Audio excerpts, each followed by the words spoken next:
South Asia. I greet Apostle Pam, I greet all the protocol ourselves.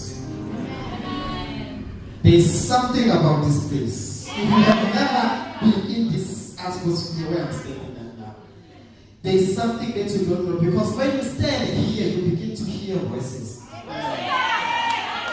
don't know how, but you just begin to hear voices.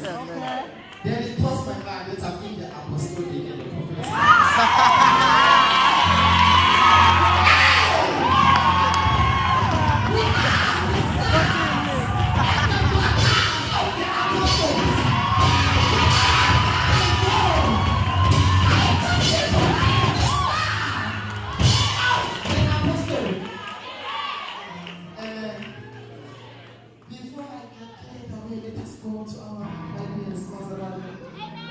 In the book of Genesis, chapter 8,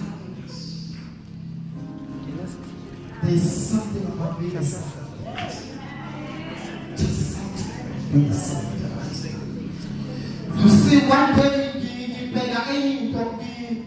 if you are any island, one day, you book a Ikuba and Habaden Roof. Ikuba and Habaden Roof. Ikuba and Habaden Roof. Whenever ikuba ni leo kitu kwa one mahaba tunajana sasa. Kadani kama una sasa kwa ikuba ni mahaba tunajana sasa. You didn't hear me.